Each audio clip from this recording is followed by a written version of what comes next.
नमस्कार, मैं हौचम खान। दिन भर की खबरों में सबसे पहले डालते हैं नजर आज के मुख्य समाचारों पर। लोक परिवहन बस की टक्कर से किसान की मौत, गुस्साई भीड़ ने बस को लगाई आग। सूरतगढ़ 4 लेन स्थित गांव मक्कासर के पास हुआ हादसा। आंगनबाड़ी केंद्र के बच्चों को पीना पड़ रहा गर्म और गंदा पानी। रिकॉर्ड तोड़ तापमान के बावजूद आंगनबाड़ी केंद्र के बच्चों की नहीं हुई छुट्टी। बिना अनुमति गड्ढे न खोदने के लिए किया पाबंद। वार्डवासियों ने रखी बरसाती पानी की निकासी व पेयजल सप्लाई की समस्या। ट्रक की चपेट में आने से बच्ची की मौत। जंक्शन में खुंजा बाईपास मार्ग पर हुआ हादसा। अब पीएचडी हुआ सचेत। जलदाय विभाग की डिग्गियों में सीवरेज का दूषित पानी छोड़ने का है मामला। अब खबरें विस्तार से। सूरतगढ़ 4 लेन पर स्थित गांव मक्कासर में शुक्रवार को तेज रफ्तार से जा रही राजस्थान लोक परिवहन सेवा की बस ने साइकिल सवार किसान को कुचल दिया। इससे किसान की मौके पर ही दर्दनाक मौत हो गई। गुस्साई भीड़ ने बस को आग के हवाले कर दिया। देखते ही देखते बस आग के गोले में तब्दील हो गई और धू-धू कर जलने लगी। हादसे की सूचना देने के बाद पुलिस के देरी से पहुंचने से आक्रोशित ग्रामीणों ने 4 लेन मार्ग पर शव रखकर जाम लगा दिया। उन्होंने मृतक के परिजनों को मुआवजा देने सहित 2 मांगे रखी। पहले आपको दिखाते हैं घटना की वीडियो।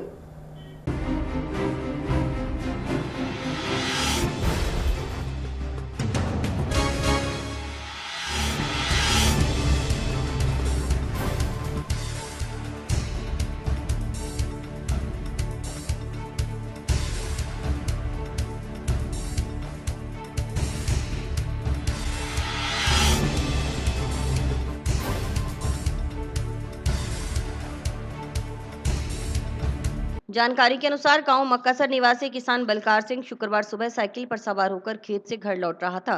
जब वह गांव मक्कासर में डिवाइडर से बने कट से निकलने लगा तो हनुमानगढ़ से सूरतगढ़ की तरफ तेज गति से जा रही राजस्थान लोक परिवहन सेवा की बस साइकिल सवार बलकार सिंह को कुचल दिया।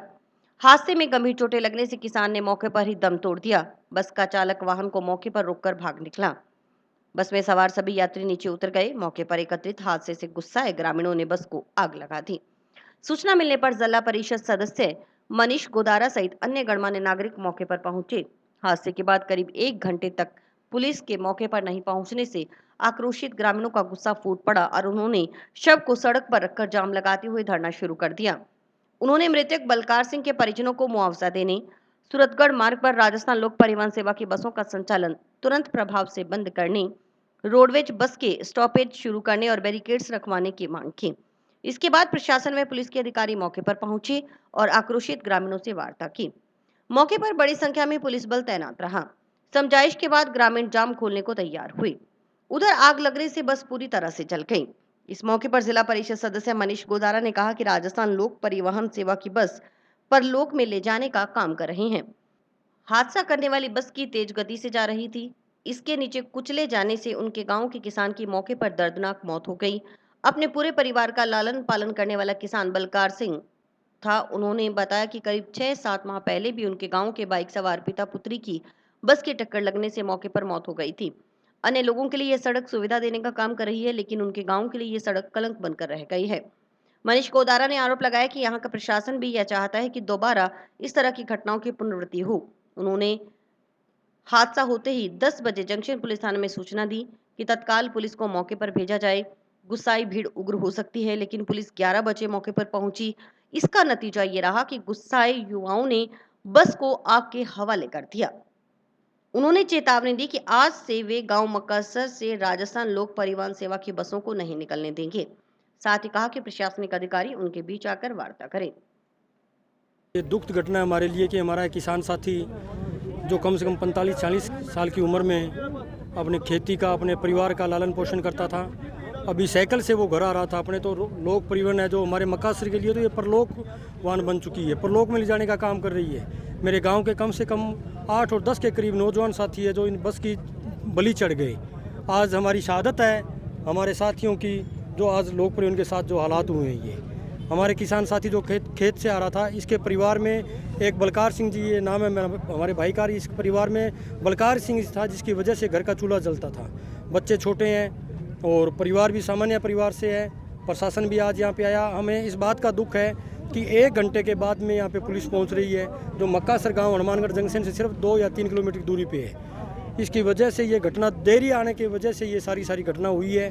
और मैं तो पुलिस प्रशासन यहाँ पे एसडीएम मैडम और सीआई साहब और डीटीओ साहब आए, सब ने आश्वासन दिया है पूरे गांव मक्कासर को कि जो परिवार है इसके परिवार को जो राजस्थान सरकार की ओर से आर्थिक सहायता दी जाएगी और लोक परिवहन के जो सारे गांव के जो हमारे ग्रामीण हैं सभी की ओर से हमने एक सख्त संदेश दे दिया है प्रशासन को कि लोक परिवहन की बस मक्कासर गांव के अंदर से कभी नहीं गुजरे। बड़ी दुखद घटना मक्कासर में हुई है और जिसके आक्रोश स्वरूप जो घटनाएं हुई है इसका हमें दुख है, दर्द है कि एक व्यक्ति एक परिवार से चला गया, लेकिन प्रशासन ने और गांव वालों ने इस बात पर जो मोटा मोटे रूप में सहमति हुई है कि चिरंजीवी योजना में इनको लाभ मिले, गांव में जो स्पीड ब्रेकर वो बने और जो लापरवाही से लोग परिवहन बसें चल रही है वो उन पर लगाम लगे। डीटीओ को बुलाया गया, डीटीओ ने कहा है कि इसका हम रेगुलर जांच करेंगे और जब तक मक्कासर गांव से कोई भी लोक परिवहन की बसें नहीं जाएगी, ये तय किया है। और अभी मुकदमा दर्ज हो रहा है बस के ड्राइवर के खिलाफ, मालिक के खिलाफ, और उसके बाद में कानूनी कार्रवाई के लिए हमने बात की है। उन्होंने कहा हम गिरफ्तार करेंगे। और इतनी दुर्घटनाएं, जितनी सड़कें टूट रही है, ये डीटीओ और ट्रक और ये लोक परिवहन की मनमर्जी का, रोडवेज के कर्मचारियों ने, रोडवेज के जो है उन्होंने प्रदर्शन किया। डीटीओ का भी ये देखो हमारा 3 मिनट का गैप है और ये बाद में चलने वाली बस आगे आ जाती है, कितनी स्पीड में चल रही है। क्या जी और स्पीड का काम हमारा नहीं है तो क्या है, क्या है पैसे लेने का काम है आपका। एक बच्चे की जान चली गई आपकी लापरवाही के चलते। अब हमने कहा है कि सही रविवार तक अगर नहीं हुआ तो रविवार को पुनः यहीं इकट्ठा होंगे हम। जाम लगाकर बैठे ग्रामीणों से वार्ता करने के लिए उपखंड अधिकारी डॉक्टर दिव्या चौधरी, तहसीलदार, जिला परिवहन अधिकारी संजीव चौधरी, जंक्शन पुलिस थाना प्रभारी सतपाल बिश्नोई मौके पर पहुंचे। उन्होंने धरना लगाकर बैठे ग्रामीणों के साथ बात की। एसडीएम डॉक्टर दिव्या चौधरी ने ग्रामीणों को आश्वस्त किया कि मृतक के परिवार का चिरंजीवी में रजिस्ट्रेशन चेक करवाया जाएगा। रजिस्ट्रेशन हुआ तो कोशिश की जाएगी कि परिवार को जल्द से जल्द मुआवजा मिले। साथ ही आश्वस्त किया कि बस चालक के खिलाफ संबंधित धाराओं के तहत मुकदमा दर्ज कर सख्त से सख्त एक्शन लिया जाएगा। अन्य मांगों के संबंध में भी एसडीएम ने ग्रामीणों को ठोस कार्रवाई करने के लिए आश्वस्त किया। इस पर ग्रामीण शव व धरना उठाने पर राजी हो गए।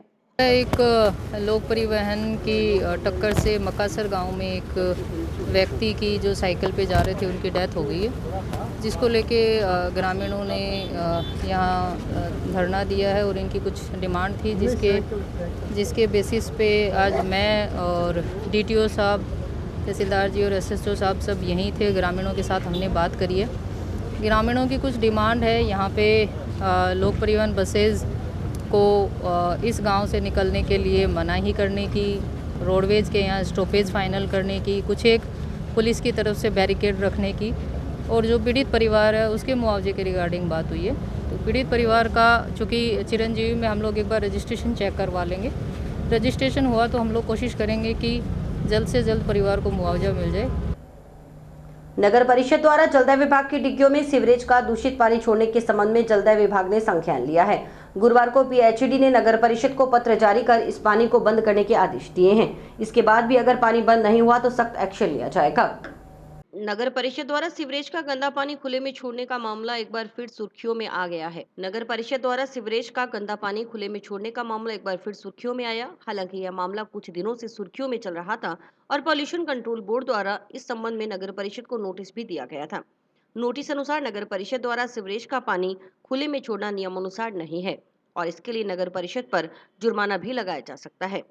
अब पीएचईडी ने पत्र जारी कर यह स्पष्ट किया है कि शहरी जल योजना हनुमानगढ़ के मुख्य हेड वाटर वर्क्स के पास आरयूआईडीपी द्वारा पूर्व में जो डिग्गी खुदाई का कार्य किया गया था, उनमें वर्तमान में नगर परिषद हनुमानगढ़ द्वारा सीवरेज का दूषित पानी प्रवाहित किया जा रहा है, जिससे शहरी जल योजना की पेयजल डिग्गियों में पानी दूषित होने की संभावना है और बारिश के समय यह दूषित पानी पेयजल डिग्गियों में मिलने की भी संभावना है।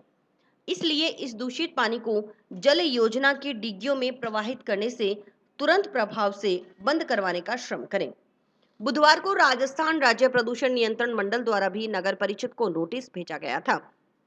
अब जलदाय विभाग ने पत्र जारी कर दूषित पानी बंद करने के आदेश दिए हैं। पीएचईडी एक्शन जितेंद्र झांप ने बताया कि नगर परिषद द्वारा शहरी जल योजना के मुख्य हेडवर्क्स की डिग्गियों में दूषित पानी प्रवाहित किया जा रहा है। हमने इस संबंध में पहले भी नगर परिषद को अवगत करवाकर इस पानी को बंद करवाने की मांग की थी। दूषित पानी पेयजल की डिग्गियों में मिलने की संभावना है।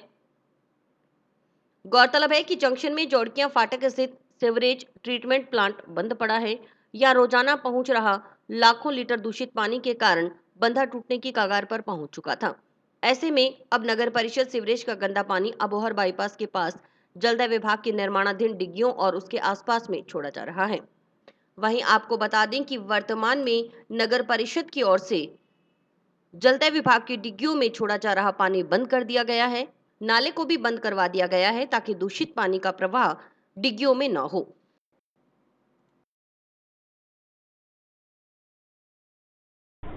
आरओडी के द्वारा पूर्व में जो यहाँ डिग्गियाँ खुदाई का काम किया गया था, उसमें जो नगर परिषद का पानी आ रहा था, और अभी अमृत योजना के अंदर इन डिग्गियों को पक्का करके और पेयजल की जो अपनी स्टोरेज है इसको बढ़ाने का कार्य लगभग दिसंबर में शुरू हो जाएगा। तो इसके लिए नगर परिषद को लेटर दिखाएगी कि आप उसको पानी को रोकते, और उन्होंने फिलहाल मौके पे पानी को रोक दिया है और अभी पानी उनका नहीं आ रहा डिग्गियों में। तो हमारा यही था कि उनको इसलिए उनको अवगत करवाया गया ताकि आगे वापस ना शुरू करें इसको। पूर्व में आपने कोई बात करी थी जब पानी छोड़ने से पहले? पूर्व में मेरी आयुक्त साहब से बात हुई थी और इस पानी को आप रोक दीजिए। पॉल्यूशन बोर्ड की ओर से नगर परिषद को पूर्व में जारी नोटिस को लेकर पॉल्यूशन बोर्ड के बीआरसी हाग ने जानकारी दी। आप खुद सुनिए।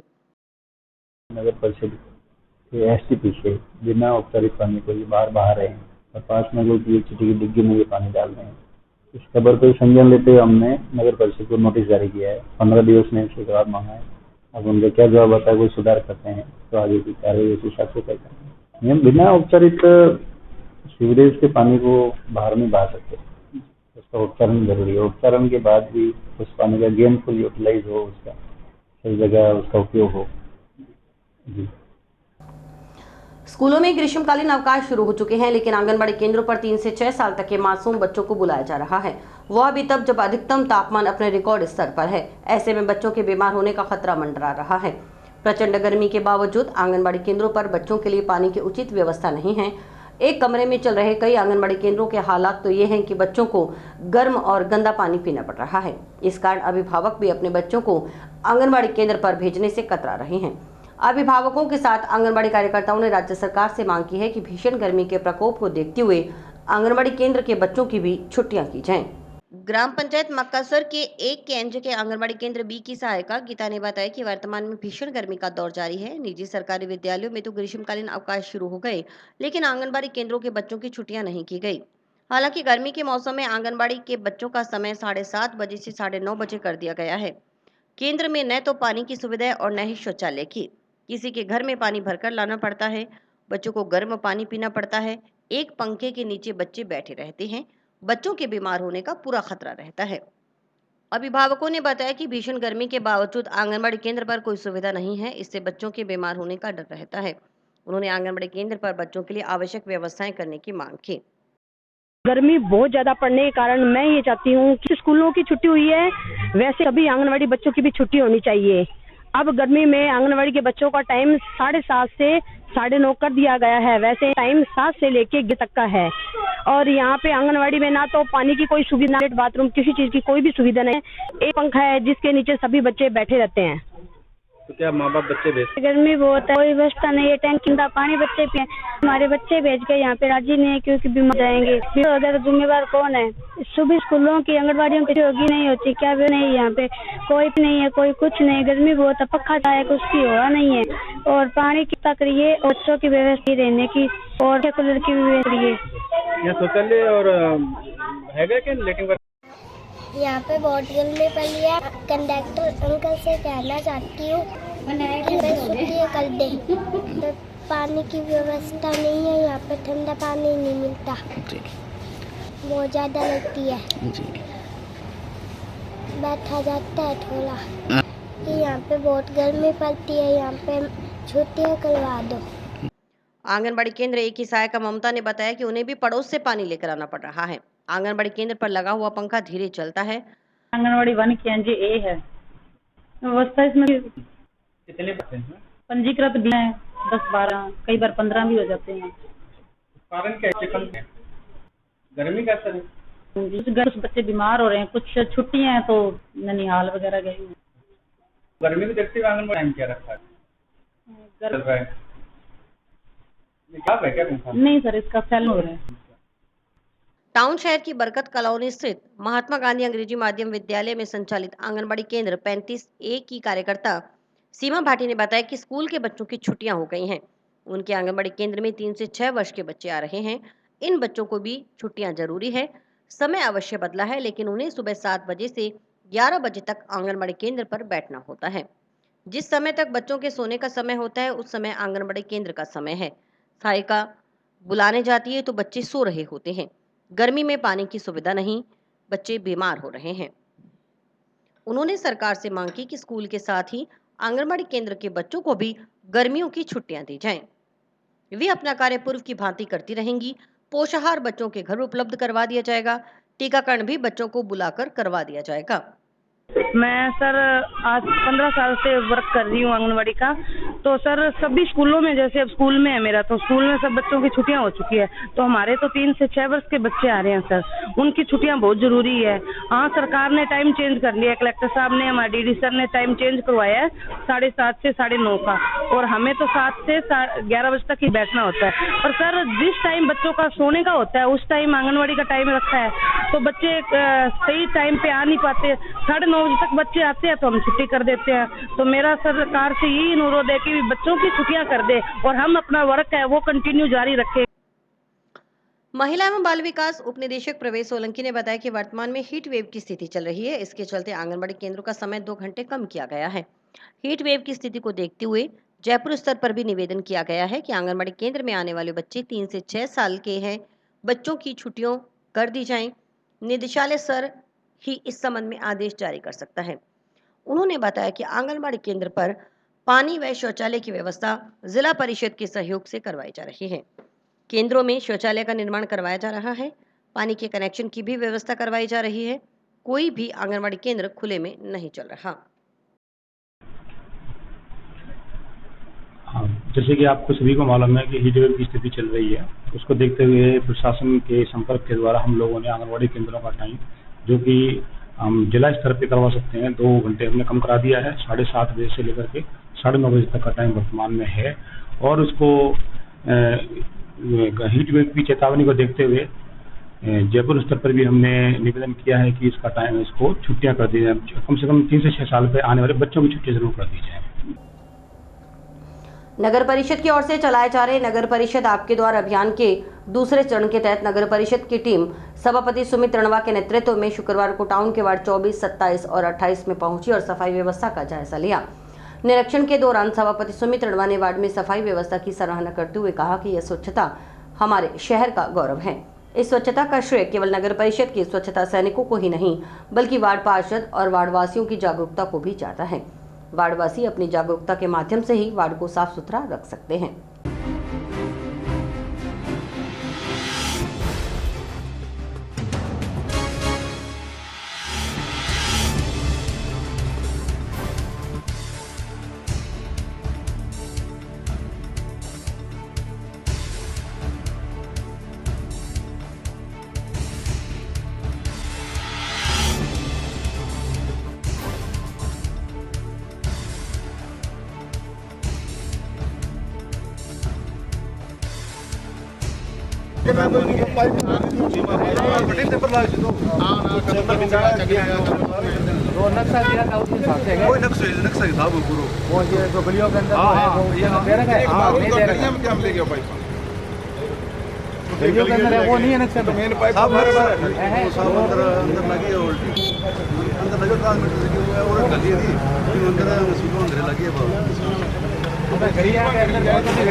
आज नगर परिषद आपके द्वार के अभियान के तहत वार्ड नंबर 27 और 28 का भ्रमण किया गया। कुछ हिस्सा 24 का जो बचा था उसमें भी गए हैं। सबसे बड़ी समस्या जो यहाँ है कि ये नीचा एरिया और सारे शहर का पानी यहाँ से होकर जाता है। जो एसटीपी को पानी जाता है, बड़ा नाला यहीं से होकर जाता है। मुख्य समस्या इन जो 24 का आधा हिस्सा और 27 नंबर वार्ड का जो है वो जो बरसाती पानी है उसके निकासी का है। उसके लिए हमारे जो एक्शन साहब हैं या जो सीवरेज प्लांट को देखते हैं, विनोद जी उनको ये बोला गया है कि जो जवाहर नगर के आगे से एक रोड सीधी जो सीवरेज लाइन को जाती है, उसमें एक सीवरेज लाइन बड़ी डाल के बाकी जो इधर से जो पानी आ रहा है उसमें जोड़ दिया जाए तो कुछ समस्या जो है यहाँ हल हो सकती है। उसके लिए उसकी DPR बनाने की, उसका एस्टिमेट बनाने का आदेश दिए हैं। जहाँ जहाँ इन वार्डों में सीवरेज नहीं है उसका भी खाका बना के तैयार करें ताकि सरकार से हम उसमें पैसा मांग के इन वार्डों की समस्याओं को, जो पानी की निकासी की समस्या है उसको दूर किया जाए। दूसरा, टाउन में जो पीने के पानी की जो समस्या आ रही है उसके लिए हमारे तत्कालीन जो सभापति रहे गणेश राजीव बंसल, जो वर्तमान में विधायक हैं, उन्होंने सारी हॉस्पिटल के आगे एक बहुत बड़ा वो JLR जो बन रहा है 1 करोड़ की लागत से, तो लगभग तैयार है। 1-2 महीने में वो तैयार हो जाएगा तो पानी की वहाँ स्टोरेज हो पाएगा। और पानी का स्टोरेज होने से टाउन के निवासियों को शहरी पानी दोनों टाइम मिल पाएगी। 68 करोड़ की जो अमृत योजना में वाटर वर्क्स में जो डिग्गियाँ 2 पक्की और हो रही हैं, उसके बाद पानी का स्टोरेज वहाँ भी बढ़ेगा, उससे भी जंक्शन टाउन को जो नहरी पानी वो ज़्यादा मिलने की संभावना है। जिला मुख्यालय के अबोहर बाईपास स्थित baby happy modern PG college के स्टूडेंट ने पोस्ट ग्रेजुएट के विभिन्न विषयों की परीक्षाओं में सफलता का परचम लहराया है। गणित, फिजिक्स, रसायन विज्ञान, जूलॉजी, बॉटनी और कंप्यूटर साइंस की परीक्षाओं में बेबी हैप्पी कॉलेज के स्टूडेंट ने महाराजा गंगा सिंह विश्वविद्यालय की वरीयता सूची में नाम दर्ज कर कॉलेज का नाम रोशन किया है। शुक्रवार को कॉलेज कैंपस में हुए कार्यक्रम में टॉपर्स का अभिनंदन किया गया।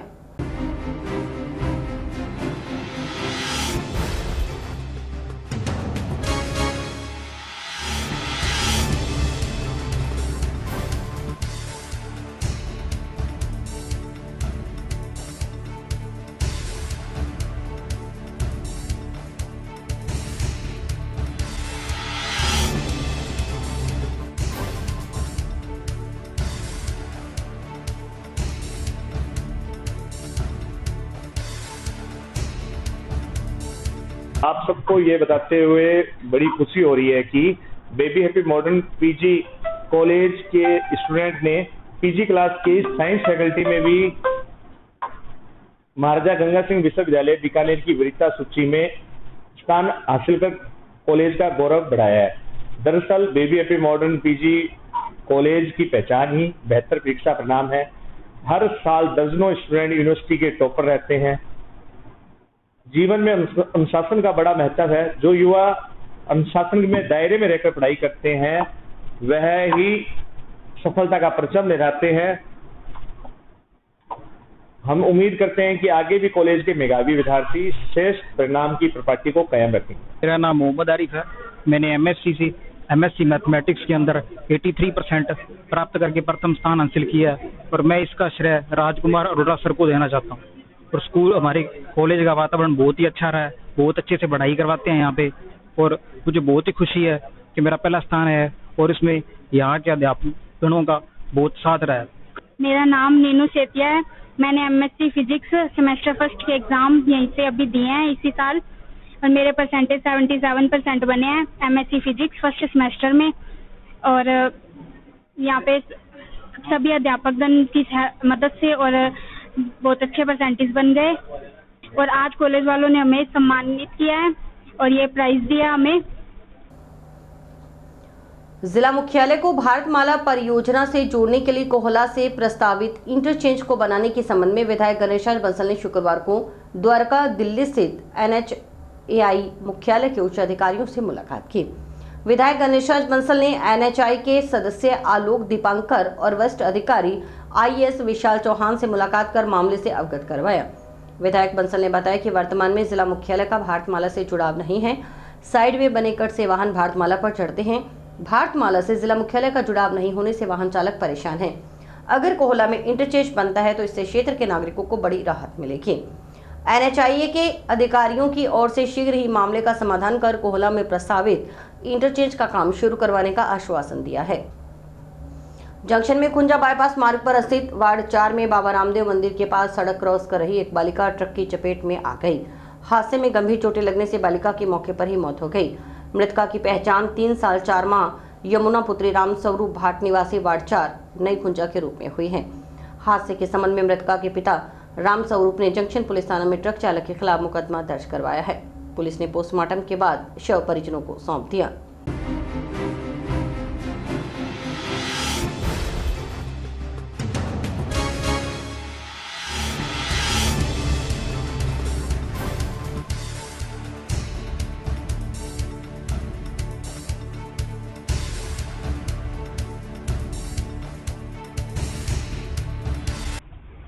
आज सुबह करीबन 10 साढ़े 10 बजे कुंजा बाईपास पर वार्ड नंबर 4 में रामदेव जी बाबा के मंदिर के पास एक छोटी बच्ची जमुना पुत्री रामस्वरूप जाति बाट है, वार्ड नंबर 4 नई कुंजा की जो निवासी है, वो सड़क क्रॉस करते समय एक ट्रक की चपेट में आ गई। ट्रक वाले ने बहुत तेजी से ट्रक आ रहा था और उसने लापरवाही से अपना ट्रक चलाते हुए बच्ची को चपेट में ले लिया, जिसकी मौके पर ही डेथ हो गई।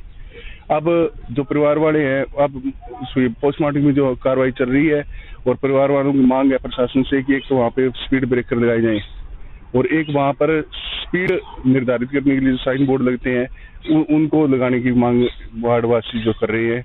और हम इसके लिए PWD उनसे मिलेंगे और हमारे माननीय चेयरमैन साहब से भी मिलेंगे कि एक तो स्पीड ब्रेकर और एक स्पीड जो गति है उनकी साइन लगाएं ताकि वो वाहन जो अपने निर्धारित गति से चल सके और परिवार को जो गहरा आघात लगा इसके लिए हम उस बच्ची की आत्मा को श्रद्धांजलि देते हैं।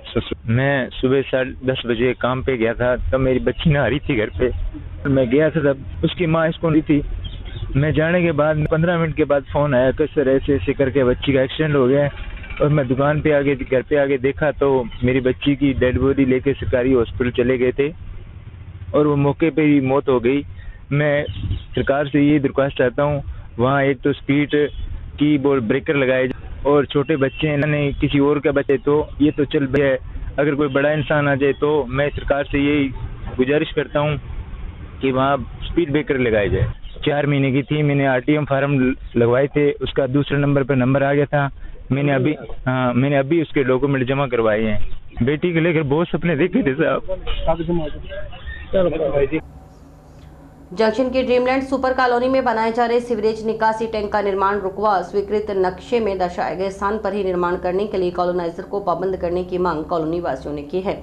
इस संबंध में कॉलोनी वासियों ने शुक्रवार को जिला कलेक्टर, नगर परिषद आयुक्त और जंक्शन पुलिस थाना प्रभारी को ज्ञापन सौंपा।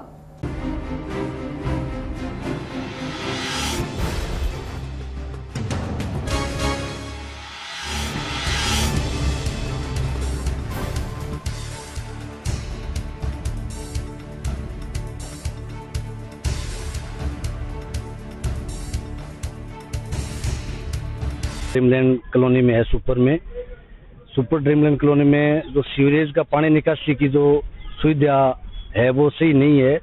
वो जो कॉलोनाइजर है उसने पूर्व जो कॉलोनी काटी थी वो पानी की व्यवस्था सेट नहीं होने के कारण वर्तमान में वो टैंक बना करके नीचे होद बना करके और उसका पानी है जो पंपिंग करके और छोड़ना चाह रहे हैं नाले के अंदर।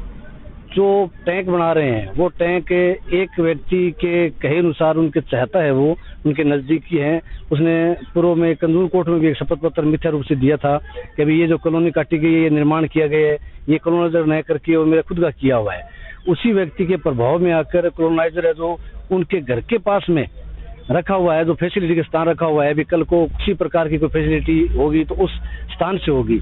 वो वहाँ उस स्थान से न करके और 60 फुट की सड़क जो हमारे घरों के पास से है, उस सड़क के बीच में वो टैंक बना करके और पानी की निकासी करना चाह रहे हैं। तो उसका प्रार्थना पत्र हमने 2 दिन पहले कलेक्टर को भी दिया हुआ है, आयुक्त को भी दिया हुआ है और अभी भी वो इस बात से सहमत नहीं है कि हम पीछे जो जहाँ स्थान रखे हुए हैं उस स्थान से बनाएं। मैंने सुबह राजन को भी मैसेज किया है कि आप यहाँ से स्थान के बंद करके और आप जो स्थान रखा हुआ है उस स्थान पर बनाएं। उसने मेरे को वापस कोई रिप्लाई नहीं दिया इस बात का। तो हम चाह रहे हैं कि भाई अगर वहाँ अगर जबरदस्ती बना रहे हैं तो वहाँ किसी प्रकार का कोई मतलब अप्रिय घटना घटित न हो। थाने में भी दी है? हाँ, थाने में भी आज एप्लीकेशन दी है। घर में घुसकर हमला कर चोटें मारने के संबंध में मुकदमा दर्ज करवा कानूनी कार्रवाई करने की मांग के संबंध में संगरिया निवासी एक बुजुर्ग ने परिजनों के साथ शुक्रवार को अतिरिक्त पुलिस अधीक्षक को ज्ञापन सौंपा।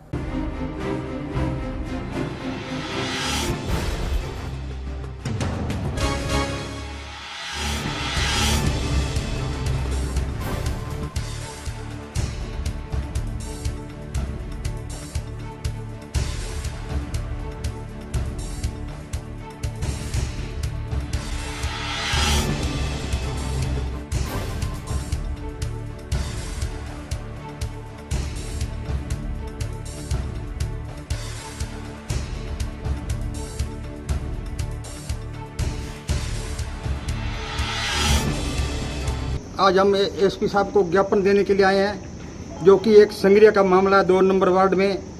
तो उसमें जो है चोटें मार के गए हैं।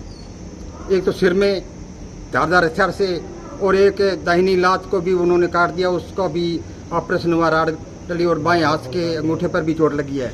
और 3 तारीख का मामला है और 3 तारीख के मामले में जो है पुलिस संग्रह वाली बिल्कुल कोई कार्रवाई नहीं कर रही। मैं खुद गया था, वहाँ का जांच अधिकारी है दौलतराम, तो वो मैं तो कहता हूँ इतना घमंडी मैंने तो देखा नहीं पुलिस वालों में, वो डांट करके भगा देता है। मैंने कहा मैं जिला अध्यक्ष हूँ, फिर भी वो कहने लगा क्या मेरे ऊपर हो तुम जांच करूँ मैं। वो उसने FIR की जो है कॉपी भी नहीं दी, कहने लगे जांच तो मैंने करनी, आपका कॉपी का क्या करोगे। तो ये हाल है संग्रह पुलिस का, बहुत बुरा हाल है, गरीब की कोई सुनवाई नहीं। और वो बदमाश जो है दूसरे दिन फिर आए और परिवार वालों की ये लड़की खड़ी है, इनको धमका कर गए हम ये कर देंगे वो कर देंगे, लेकिन पुलिस ने आज 20 दिन से ऊपर हो गए, कोई कार्रवाई नहीं है। तो हम चाहते हैं एसपी साहब से निवेदन करते हैं कि आप उन पर जो है कार्रवाई करें और गुंडों को जो है गिरफ्तार करें और एक मुकदमा और बाद में धमका के गए वो भी मुकदमा दर्ज करें, अन्यथा हम आज़ाद समाज पार्टी, भीम आर्मी, परिवार वाले हम जो है संग्रह DSP ऑफिस के 5 दिनों के धरना लगाएंगे अगर उन्होंने कार्रवाई नहीं की तो। 3 तारीख का मामला है, पापा की मारी और मेरे घर पे आए थे और जो ईंटें वगैरह उठाई थी, मेरे भी थप्पड़ मारा है उन्होंने और कोई भी कार्रवाई हमारी अब तक नहीं हुई है। तो मेरी अपील है कि कार्रवाई करना चाहिए, तो हमारी मदद करें। कोई कार्रवाई नहीं कर रहे हैं, कुछ भी नहीं हुआ है। कितने देर आज और धमकी दे रहे हैं, गीत वगैरह भी गा रहे हैं, जो बहुत बोल रहे हैं मुझे मारने की धमकी। मेरे पति उनको भी मारने की धमकी दे रहे हैं। कभी तो कभी मकला मंडी में आएगा तो जुड़ेंगे। और इसी के साथ समाचार समाप्त हुए। रोजाना देखते रहिए समाचार। नमस्कार।